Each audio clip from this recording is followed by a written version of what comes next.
ಪ್ರಜಾಪ್ರಭುತ್ವದ 4ನೇ ಅಂಗವಾಗಿರುವ ಪತ್ರಿಕೋದ್ಯಮ ಸಮಾಜದ ಸಮಸ್ಯೆಗಳು, ಜನರ ನೋವು ನಲಿವು ಹಾಗೂ ಸಾರ್ವಜನಿಕರ ಹಿತಾಸಕ್ತಿಯ ವಿಚಾರವನ್ನ ನಿರಂತರವಾಗಿ ಬೆಳಕಿಗೆ ತರುವ ಜವಾಬ್ದಾರಿ ಹೊಂದಿದೆ ಎಂದು ದೆಹಲಿ ವಿಶೇಷ ಪ್ರತಿನಿಧಿ ಶಾಸಕ ಟಿಬಿ ಜಯಚಂದ್ರ ಹೇಳಿದರು. ಶಿರಾನಗರದ ಪಿಡಬ್ಲ್ಯೂ ಕ್ವಾರ್ಟರ್ಸ್ ಆವರಣದಲ್ಲಿ ಕರ್ನಾಟಕ ಕಾರ್ಯನಿರತ ಪತ್ರಕರ್ತರ ಸಂಘದ ನೂತನ ಕಚೇರಿ ಹಾಗೂ ಕದಂಬ ಇಂಟರ್ನ್ಯಾಷನಲ್ ಸ್ಕೂಲ್ ಆವರಣದಲ್ಲಿ ಆಯೋಜಿಸಲಾಗಿದ್ದ ಪತ್ರಿಕಾ ದಿನಾಚರಣೆಯನ್ನ ಉದ್ಘಾಟಿಸಿ ಮಾತನಾಡಿದ ಅವರು, ಸತ್ಯವನ್ನ ಜನರ ಮುಂದಿಡುವುದು, ಪ್ರಶ್ನಿಸುವುದು ಹಾಗೂ ಜನರಲ್ಲಿ ಅರಿವು ಮೂಡಿಸುವುದು ಪತ್ರಕರ್ತರ ಪ್ರಮುಖ ಕರ್ತವ್ಯವಾಗಿದೆ. ಪ್ರಜಾಪ್ರಭುತ್ವದ 4ನೇ ಅಂಗವಾಗಿರುವ ಪತ್ರಿಕೋದ್ಯಮ ಸಮಾಜದ ಸಮಸ್ಯೆಗಳು, ಜನರ ನೋವು ನಲಿವು ಹಾಗೂ ಸಾರ್ವಜನಿಕರ ಹಿತಾಸಕ್ತಿಯ ವಿಚಾರವನ್ನ ನಿರಂತರವಾಗಿ ಬೆಳಕಿಗೆ ತರುವ ಜವಾಬ್ದಾರಿ ಹೊಂದಿದೆ ಎಂದರು. ಈ ಸಂದರ್ಭದಲ್ಲಿ ಪತ್ರಕರ್ತರ ಮಕ್ಕಳಿಗೆ ಪ್ರತಿಭಾ ಪುರಸ್ಕಾರವನ್ನ ನೀಡಲಾಯಿತು.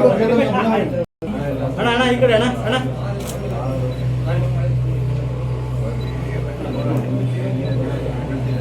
ಅಣ್ಣ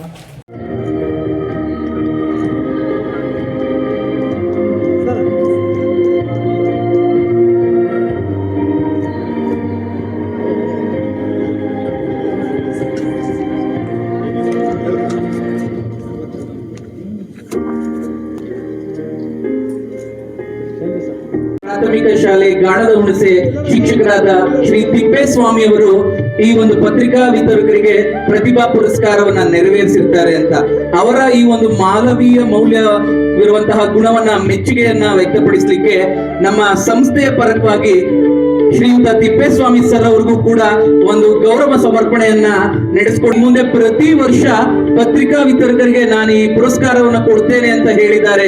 ಅವರ ಈ ಒಂದು ದಿಟ್ಟ ನಿರ್ಧಾರಕ್ಕೆ ಒಂದು ಜೋರಾದಂತ ಚಪ್ಪಾಳೆ ಬರ್ಬೇಕಂತ ಕೇಳ್ತಾ ಇದ್ದೀನಿ.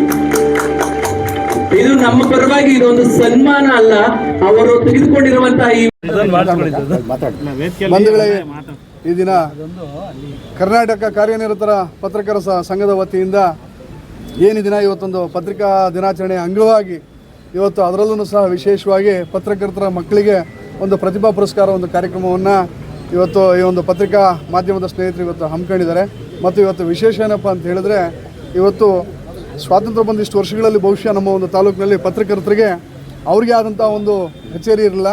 ಇವತ್ತು ಅಂತಹ ಒಂದು ಕಚೇರಿಯನ್ನು ನಮ್ಮ ಜನಪ್ರಿಯ ನಾಯಕರು, ಕರ್ನಾಟಕ ಸರ್ಕಾರದ ದೆಹಲಿಯ ವಿಶೇಷ ಪ್ರತಿನಿಧಿಗಳು ಆಗಿರ್ತಕ್ಕಂಥ ನಿಮ್ಮೆಲ್ಲರ ನೆಚ್ಚಿನ ನಾಯಕರಾಗಿರ್ತಕ್ಕಂಥ ಸನ್ಮಾನ್ಯ ಶ್ರೀ ಟಿ ಬಿ ಜಯಚಂದ್ರ ಸಾಹೇಬರು ಇವತ್ತು ಆ ಒಂದು ಅವ್ರಿಗೆ ಇಷ್ಟು ವರ್ಷ ಕಂಡಂತಹ ಒಂದು ಕನಸನ್ನು ಇವತ್ತು ನನಸು ಮಾಡಿದ್ದಾರೆ.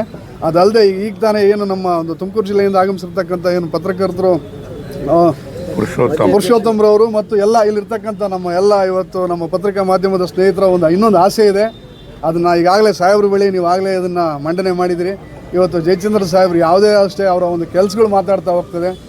ಇದೀಗ ತಾನೇ ಹೇಳಿದ್ರು, ಅವರು ಮಂತ್ರಿ ಆಗಿದ್ದಂತಹ ಸಂದರ್ಭದಲ್ಲಿ ತುಮಕೂರಲ್ಲೂ ಸಹ ಕೊಟ್ಟಿದ್ದೇನೆ ಮತ್ತು ಸಿರಾದಲ್ಲೂ ಸಹ ಮುಂಬರ್ತಕ್ಕಂಥ ದಿನದಲ್ಲಿ ನಿಮ್ಗಳಿಗೆ ಆದಂಥ ಒಂದು ಕಾಯಂ ಒಂದು ಸ್ಥಳವನ್ನು ಸಹ ನೀವೊಂದು ಏನು ಬೇಡಿಕೆ ಇಟ್ಟಿದ್ದೀರಾ ಖಂಡಿತವಾಗ್ಲೂ ಇವತ್ತು ಜಯಚಂದ್ರ ಸಾಹೇಬರು ಅದನ್ನು ಈಡೇರಿಸ್ತಾರೆ.